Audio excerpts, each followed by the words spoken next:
Құрметтім, қалдарыңыз қалай? Бүгін сіздермен Нәзік Жан каналы және мен Гүлжан Анарбайқызы. Бүгінгі тақырыпта қозғалатын жүрегі тоңғанның соғысы бітеді. Бұрын жоғалтып алудан қорқатын нәрсені қатты ұстайтынмын, енді оны босатамын. Өмір кешіккендерді кешірмейді атты тақырыптарда қозғайтын боламыз. Қазақша контенттің дамуына үлес қосып, пікір қалдырып, лайк басып, тіркеле кетіңіз. Жүрегі тоңғанның соғысы бітеді. Мен енді ақылдымын. Мен енді көрген порттардың барлығын паналауға тырыспаймын. Мен құлап қалсам, тұру үшін біреуге қол созбаймын. Мен ренжісем, жанымда бір адамның болуына мұқтаж емеспін. Мен енді еш қашан жылағанда басымды иығына қоятын бір адамды іздемеймін. Мысалға, мен кездестірген адамдарды өзім сияқты көрмеймін. Мен бір нәрсені өз бетімше тұрғызуға тырысып жатқанымда өткеннен еш нәрсені алмаймын. Мен енді күтпеймін. Мен бұрын мені жақсы көргендігін қаладым. Кішкене болса да қадірлі болуды қаладым. Білмеймін, біреуге маңызды болу ма, әлде басқа нәрсе ма. Бірақ қазір іздемеймін. Керісінше, мен бір кездері соңынан жүгірген нәрселерден қазір алыстап бара жатырмын. Менің жүрегім салқындаған сияқты, білмеймін. Сезай Каракоч айтады, жүрегі тоңғанның соғысы бітеді. Мен бұл күндері өмірді тұтастай осы сәтпен сүріп жатырмын. Жүрегім суып кетті және мен бұл соғысты аяқтаймын.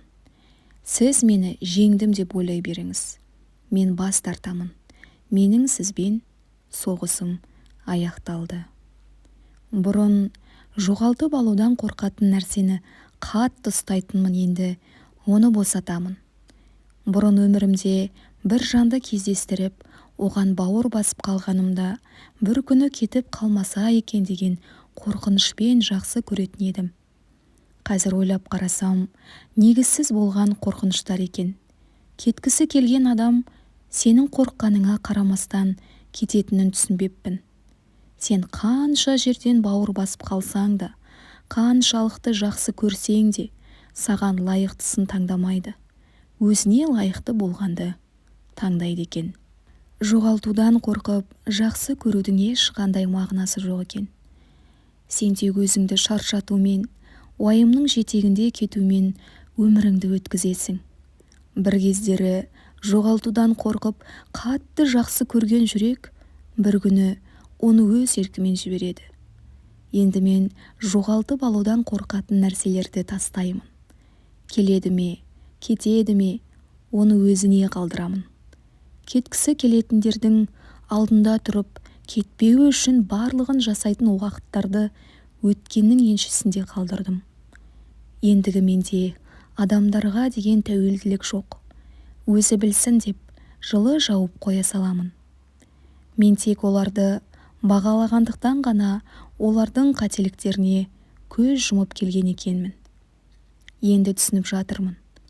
Алғысы жоқ адамның өзін сүйікті санауы, онымен күресу ақылға қонымсыз екен. Енді мен өздерін мінсіз санайтын адамдармен өмірімді байланыстырмаймын.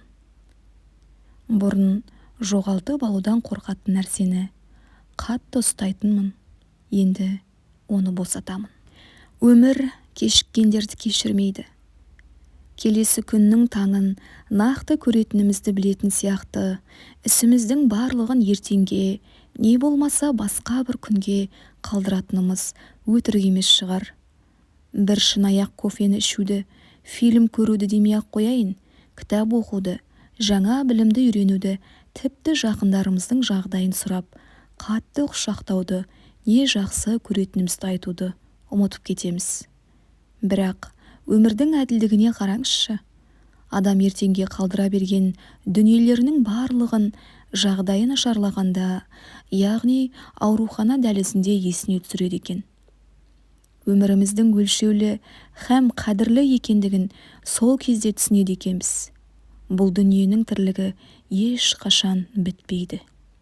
Элиф Шафак былай дейді: кейінге қалдыру өмірдің ұйытқысын жоғалтады. Ашулансаң айғайла, сүйсең айт, сағынсаң артынан жүгір.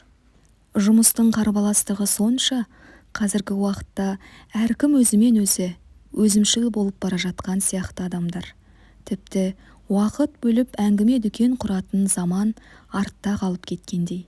Мысалға, адамдар бірін-бірі түсіне алмайды, жақсы көрмейді. Неге? Себебі сенім жоқ. Бір-бірімізге сенуден қалып бара жатырмыз.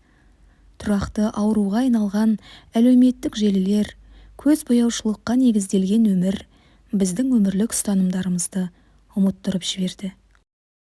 Басымызға келген қиыншылықтардың себебін басқалардан көруді әдетке айналдырып алғандаймыз.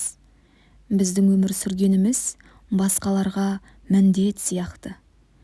Жүрегімізде сүйіспеншілік пен сезімнің жоқтығы басым. Бізді қарамағына түсіргені соншалықты шыға алмай қалғанбыз, бірақ бәрі бақытты, комфортта жүріп үйреніп қалған. Қысқасы, ешкімге сезімін білдіре бермейтін, бірақ шын жүректен жақсы көретін заманға келдік. Қызық, Мен ақылды емеспін, алайда адамдардың бір-бірін сеніммен жақсы көретін әлеммен қауышатындығымызға сенемін. Басқалары әрекетін жасап жатқанда, сіз жүрегіңізге көре алмаушылықтың дәнін сеуіп жатырсыз. Бір күні шынайы махаббат сізді де жеңеді. Жүрегіңізді тыңдаңыз, міндетті түрде махаббат жеңеді.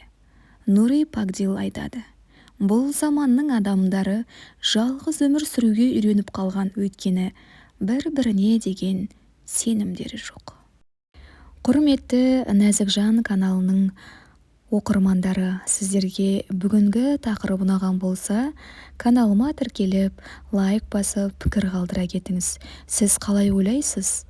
Жалпы өмірде бір-бірімізге сенуден қалдық па, әлде заман өзгерді ме? Астына міндетті түрде пікірлеріңізді қалдырыңыз. Расында, үлкендерден өзім көп еститін сөзім: бұрынғы заманнан қазір қалдық қой. Қазір тіпті көршің де үйге келмейді деп айтатын сөздерді жиі естимін. Расында солай ма екен?